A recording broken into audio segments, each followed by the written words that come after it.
എല്ലാവർക്കും നമസ്കാരം. പേഴ്സണൽ ഫിനാൻസിനെ കുറിച്ചാണ് ഞാൻ ഇന്ന് നിങ്ങളുമായിട്ട് ഷെയർ ചെയ്യുന്നത്. ഈ ലോണിന് അപേക്ഷിക്കാൻ വെറും പാൻ കാർഡ് മാത്രം മതി. കുറഞ്ഞ സമയത്തിനുള്ളിൽ തന്നെ നിങ്ങൾക്ക് പണവും ലഭിക്കും. അതേപ്പറ്റിയാണ് ഞാൻ ഇന്ന് ഷെയർ ചെയ്യുന്ന കാര്യം. പാൻ കാർഡ് ഉണ്ടെങ്കിൽ നമ്മൾ ചെറിയ സാമ്പത്തിക പ്രതിസന്ധികളിൽ എപ്പോഴും മറ്റുള്ളവരുടെ പണം വാങ്ങുവാൻ മടിയുള്ളവരാണ്. ഉടനടി പരിഹാരം നൽകുന്ന വായ്പാ മാർഗങ്ങളുണ്ടോ? ബാങ്കുകൾ ആവശ്യപ്പെടുന്ന രേഖകളോ ഈടുകളോ കൈവശമില്ലെങ്കിലോ നിങ്ങൾക്ക് ചെറിയ ധനസഹായം കിട്ടുന്ന മാർഗങ്ങളുണ്ട്. കൈവശം പാൻ കാർഡ് ഉണ്ടെങ്കിൽ കുറഞ്ഞ കാലാവധിക്കുള്ളിൽ തന്നെ തിരിച്ചടയ്ക്കാവുന്ന ഇൻസ്റ്റന്റ് ലോണുകൾ നിങ്ങൾക്ക് ലഭിക്കും. അതെന്താണെന്ന് നമുക്ക് നോക്കാം. പാൻ കാർഡിലൂടെ വായ്പ കിട്ടും എന്ന് പറഞ്ഞാൽ നിങ്ങൾ ആലോചിക്കുന്ന കാര്യമാണ് അതെന്താണെന്ന്. ഇന്ത്യയിലെ സാമ്പത്തിക ഇടപാടുകളിൽ ഏറ്റവും സുപ്രധാനമായി ഉള്ള രേഖയാണ് പാൻ കാർഡ്. ഏതൊരു വായ്പയ്ക്ക് വേണ്ടിയും അപേക്ഷിക്കുമ്പോൾ പാൻ കാർഡ് ആവശ്യ രേഖകളിൽ ഒന്നാണ്. പാൻ കാർഡ് വഴി നിങ്ങൾക്ക് 5000 രൂപ വരെ ലഭിക്കും. ഇത്തരം വായ്പയ്ക്ക് അപേക്ഷിക്കുമ്പോൾ തിരിച്ചറിയൽ രേഖയായും ക്രെഡിറ്റ് യോഗ്യത തെളിയിക്കാൻ സാധിക്കുന്ന രേഖയായും പാൻ കാർഡിനെ പരിഗണിക്കാം. ഓൺലൈൻ ആപ്പുകളും NBFCകളും ചില ബാങ്കുകൾ ഇത്തരത്തിലുള്ള വായ്പകൾ നൽകുന്നുണ്ട്. പണത്തിന് ആവശ്യമുണ്ട്. ആധാർ കാർഡ് ഉണ്ടെങ്കിൽ ഉടനടി പണം നിങ്ങളുടെ അക്കൗണ്ടിലെത്തും. അത് എങ്ങനെയാണെന്ന് നമുക്ക് നോക്കാം. 5000 രൂപ വായ്പയായി കിട്ടും. അതെങ്ങനെ അപേക്ഷിക്കാം എന്നാണ് ഞാൻ ഇനി പറഞ്ഞത്. എവിടെയാണ് മികച്ച വായ്പ നൽകുന്നത് എന്ന് നമുക്ക് നോക്കാം. പെട്ടെന്ന് തന്നെ ചെറിയ വായ്പകൾ നൽകുന്ന ബാങ്കുകളോ NBFCകളോ നിങ്ങൾ കണ്ടെത്തുക. പലിശ നിരക്ക്, പ്രോസസ്സിംഗ് ഫീസ്, തിരിച്ചടവ് കാലയളവ് എന്നിവ പരിശോധിച്ച ശേഷം മികച്ച ഓപ്ഷൻ നിങ്ങൾ തിരഞ്ഞെടുക്കുക. അതിനുശേഷം അപേക്ഷ പൂരിപ്പിക്കുക. വായ്പയ്ക്ക് അപേക്ഷിക്കുന്ന സ്ഥാപനത്തിന്റെ വെബ്സൈറ്റ് അല്ലെങ്കിൽ ആപ്പ് നിങ്ങൾ സന്ദർശിക്കുക. നിങ്ങളുടെ ക്രെഡിറ്റ് സ്കോർ, ലോൺ തുക തുടങ്ങിയ പ്രധാന വിവരങ്ങൾ അതിൽ നൽകുക. അടുത്തതായിട്ട് രേഖകൾ സമർപ്പിക്കുന്നതാണ്.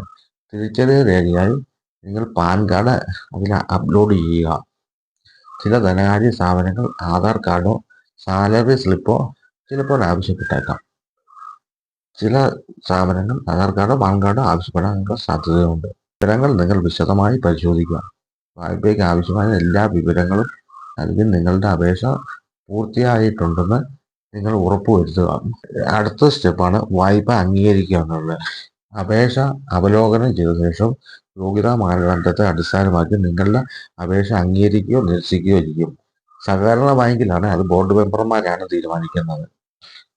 പണം ലഭിക്കുന്നത് എങ്ങനെയാണെന്ന് നോക്കാം.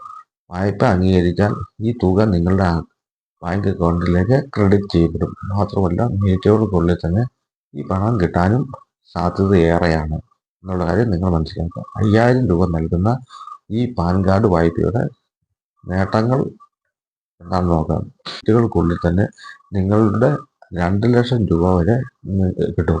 അതെങ്ങനെയാണെന്ന് പറയാം. കുറഞ്ഞ രേഖകൾ മതി. ചെറിയ തുകയാണെങ്കിലും ഇതും ലോൺ തന്നെയാണ്. പക്ഷേ ബാങ്കുകൾ ആവശ്യപ്പെടുന്ന പോലെ നിരവധി രേഖകളുടെ ആവശ്യമില്ല.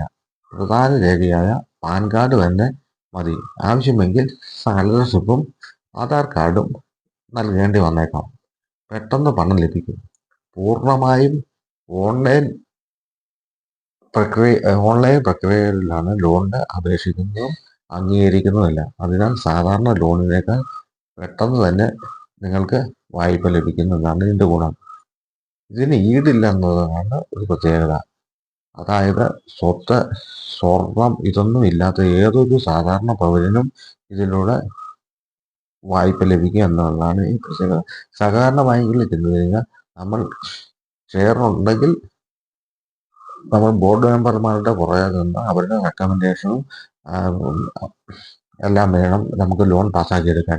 അല്ലെങ്കിൽ അവരുടെ ബോർഡ് മീറ്റിംഗ് കൂടി അവർ റെക്കമെൻഡ് ചെയ്താലേ നമുക്ക് ലോൺ പാസ്സാവുള്ളൂ. അതുപോലെ തന്നെ നമുക്ക് ഷെയർ ഇല്ലെങ്കിൽ ഷെയർ എടുക്കണമെങ്കിൽ ഇതിന് കാലതാമസം 1 മാസത്തിന് മുകളിൽ ലോൺ കിട്ടാൻ താമസം വരും. സഹകരണ വകുപ്പിൻ്റെ കാര്യങ്ങൾ എന്താണെന്ന് വെച്ച് കഴിഞ്ഞാൽ അവരുടെ ആൾക്കാർക്ക് കൊടുത്തു കഴിഞ്ഞാൽ പിറ്റേ ദിവസം വേണമെങ്കിലും ലോൺ കിട്ടുന്ന അവസ്ഥയാണ്. പക്ഷെ നമുക്ക് പിടിപാടോ ബോർഡ് മെമ്പർമാരുടെ കാല് കഴുകി കുടിക്കുന്ന അല്ലെങ്കിൽ നമുക്ക് ലോൺ കിട്ടാൻ പാടാണ്.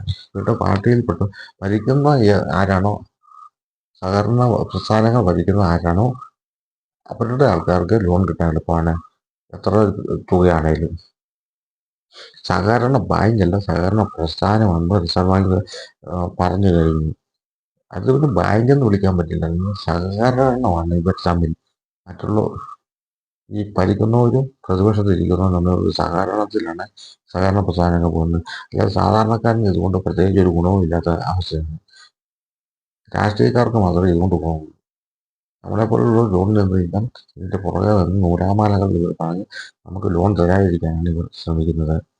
എല്ലാ സഹകരണ പ്രസ്ഥാനങ്ങളും പൊട്ടിക്കൊണ്ടിരിക്കുന്ന അവസ്ഥയിൽ ഇതുപോലെയുള്ള പുതിയ പുതിയ അറിവുകൾ നേടിയ ശേഷം നമ്മൾ ലോണിനെ പറ്റി ഇൻ്റർനെറ്റിലും മറ്റും സെർച്ച് ചെയ്ത ശേഷം മാത്രം നമ്മൾ പോയി ലോൺ എടുക്കുക. സഹകരണ ബാങ്കുകളിൽ കൂട്ടുപലിശ, അതിൻ്റെ പലിശ അങ്ങനെ വന്നുകൊണ്ടേയിരിക്കും. അതുകൊണ്ട് നിങ്ങൾ ഇതുപോലെയുള്ള കൂടുതൽ വീഡിയോസിനായി ഞാൻ ഇനിയും പോസ്റ്റ് ചെയ്യുന്നതാണ്. ഇതിനു മുമ്പ് ഞാൻ കുറേ നിക്ഷേപ പദ്ധതികളെക്കുറിച്ചും എല്ലാം പോസ്റ്റ് ചെയ്തിട്ടുണ്ട്. അത് നിങ്ങൾ പോയി വാച്ച് ചെയ്യുക. ഇതുപോലെ കൂടുതൽ വീഡിയോസിനായി എൻ്റെ പേജ് സബ്സ്ക്രൈബ് ചെയ്യുക. ഈ വീഡിയോ ഇഷ്ടപ്പെട്ടെങ്കിൽ നിങ്ങൾ ലൈക്ക് ചെയ്യുക, മറ്റുള്ളവരിലേക്ക് ഷെയർ ചെയ്യുക. എല്ലാവർക്കും നല്ലൊരു ദിനം ആശംസിക്കുന്നു. Always stay good and stay happy.